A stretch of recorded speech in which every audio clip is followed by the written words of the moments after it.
Good afternoon. Today is Christmas Day. So just want to wish everyone a Merry Christmas and Happy Holidays. I'm at the rooftop of my apartment. Today weather is pretty nice. Not too hot, a little bit on the sunny side. We have some time before we're gonna head out for some food. So I thought we'd talk a little bit. The funny thing is, holiday hours is probably one of the biggest culture shock I have when I moved to Canada. So in Canada, and I'm sure it's not America as well, a lot of restaurant, a lot of places actually close on Christmas, or if it's a holiday, they usually close a little bit earlier. But in Bangkok, funny enough, when there's a holiday, they actually open later, and everything pretty much open on Christmas Day and New Year's Day. So that was one of the biggest culture shock I have. I remember me and my parent looking for a Christmas gift on Christmas Day in Canada, and of course you can because everything closes. So that was a big shock for us when we moved there. So ever since I retired, I think about 5 months ago now, I noticed a lot of changes happening. Some's good, some's bad, but one of them is that you start to notice, and then your sense of appreciation changes. So I feel like back then when you work, you just kind of have to rush through everything. You fail to notice and appreciate things around you. You just so focus on that tree in front of you, you miss like the whole forest around you. Ever since I quote unquote become retired, I started to notice little things that happen around me a little bit more. I had really good sleep today. This coffee tastes extra good today. Like little things, nice things that happen around you, and you get to, how do I say it, like stop and appreciate it a little bit more. And I thought that was really nice changes. I know that a lot of us can do this without being retired, but for me it was really hard. Like I was stuck in this like a work loop cycle where you just work so hard on the weekday, you look forward to the weekend, and when the weekend comes, you're so tired, you just can't do anything, and you blink twice, and then it's weekday again, and the cycle just go on and on. As much as that I really like what I was doing, I just realized that like this is not a long-term solution for me. I just can't. I'm the type of person where if I'm doing something, I want to be really good at it. So there's no half-assing it. There's no coasting for me. I just want to do my best if I'm there. But then again, it's conflicting with my health, conflicting with my family life, and then eventually I come to realize that I can't do this forever. I think there's more to life than just work and work and work. And money is a tool. Like after a certain point, you just have enough. And I know that some people look at money a little bit different, like maybe it's a score, and then all the power to you. But for me, I realized early on that that is not what I want. So I decided to pursue this life. So before I'm rambling on too long, let's go get some food. So I think we're gonna have a barbecue today. Oh, yes. Do you want to explain why? Oh, well, I just had this certain craving for it. It wasn't because I was watching this video of someone having barbecue. So what happened was she was watching one of her favorite YouTuber eating Korean barbecue for half an hour straight. So guess what? Now we're having a barbecue today. Not related, though. Not related. So we're going to go to this all-you-can-eat barbecue place. It's like a Japanese style. We haven't been there this year yet, but we used to really like it. We used to go there a lot. So let's take a look. I'm so excited!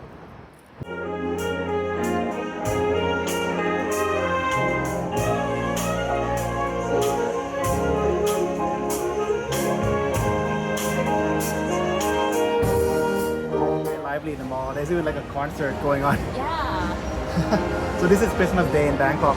I mean, everything's open pretty much. I mean, you can't really see it, but everything's open. Yeah. So I'm not used to this.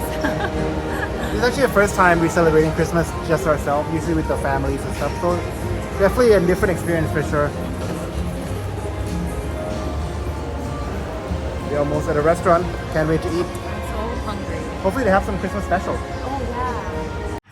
All right, super smooth transition. We're now in the restaurant. Hi! The meat's already here. So in Bangkok, it's very common to order the food through QR code. So basically you scan and you can just order straight from QR code. Very convenient. The grill's already here, the meat's already here. So we went a little bit crazy with the platinum program. So you get like some Wagyu option, all you can eat. Can't wait. Honestly, I ordered a bunch of Wagyu. I don't even remember what kind of meat these are. Okay. But it looks good. So let's start with this one, whatever this is. I have no clue what I ordered. It just looks good, so I just keep pressing. It's but yeah, can't wait to eat it.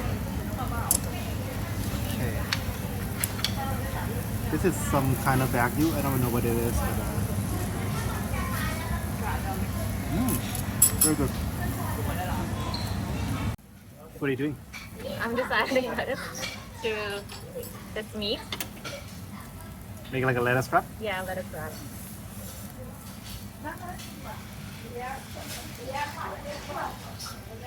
Good. I love garlic, so this is the enemy. No more talking after this one. There's a little tip in Bangkok, in Thailand in general. So there's this sauce called seafood sauce with a green color. Don't be fooled. Even though it's called seafood sauce, it is so good with meat. So I put a little bit of a garlic with the meat here. I know I overcooked this one a little bit. And then dip these into the seafood sauce. Trust me, like just try it. It's so good. Okay, we just finished dinner at the Tenjo right here. I am so stuffed. I'm so tired. So midway through, we ordered something that we thought wasn't coming. So we reordered it. And the issue is they both came. So we overate a little bit.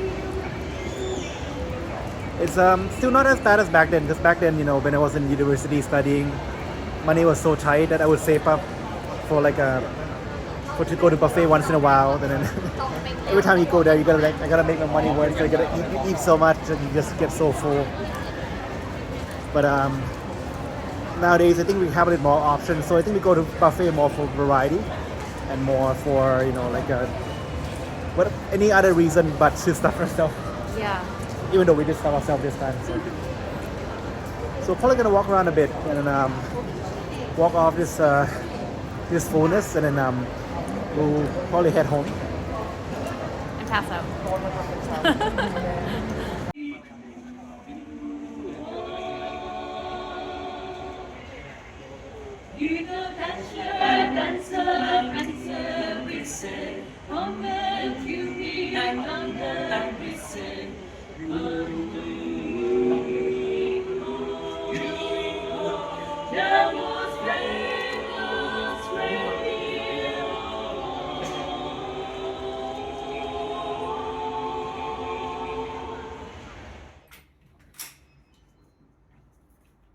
Oh, hello there. All right, and we're home. Got my coffee, and now let's get back to it. Where were we? So once I realized that that's not the life I want, then I try to look for a way out. I become more and more desperate over time. You know, there's not that many ways to escape the rat race per se. You can either accumulate a crazy sum of cash and just live off it forever. You can create a business and hopefully you sell it for a lump sum, or you can cash flow enough that and then you can be hands off with it. Or you can, you know, there's so many different ways, and of course some of them are scams, some of them are better than others.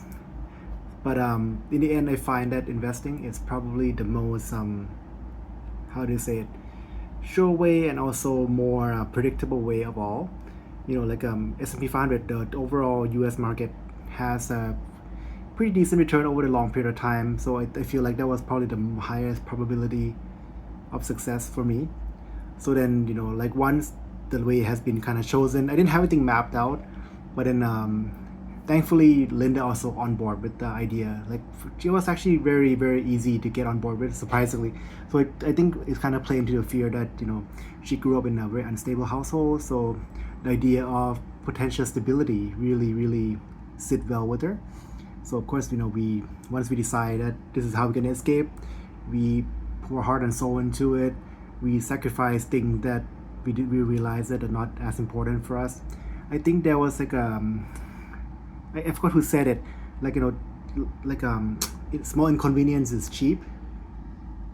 So, you know, like we just basically, like a lot of things that we don't realize that, you know, we don't really care for, we just give it up, and then we focus more on things that we care about, and you know, we start budgeting, we start doing projections. It's funny because I would at work I would just sit there, and then sometime when, you know, when there's downtime, I would just kind of plug in my numbers, run through my Excel, seeing that, oh, if I invested this much, if the return is this much per year, I would get to retirement in X and X a year.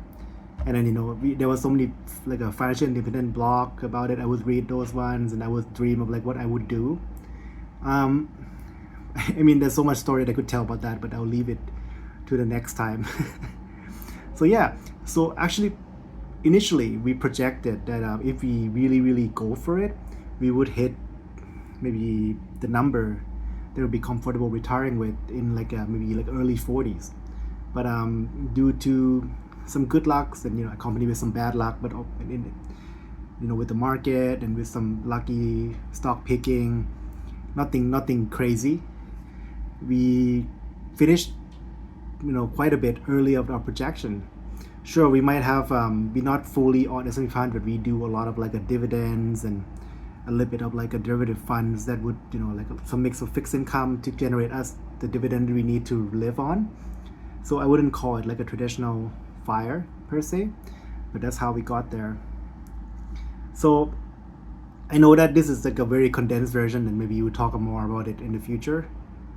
And then before rambling on too much, I just want to highlight that the biggest change that I've seen is that I feel like I'm living again. Like you're not just kind of going through life, but now you feel like you're living a life.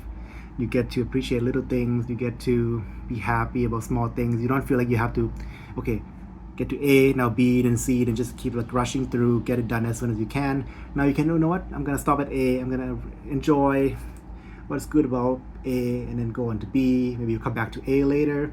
I don't know if this makes sense to you, but that's kind of how I feel. So anyways, I don't want to rambling on too much. It's just it's just gonna go on and on. So hopefully you enjoyed the video.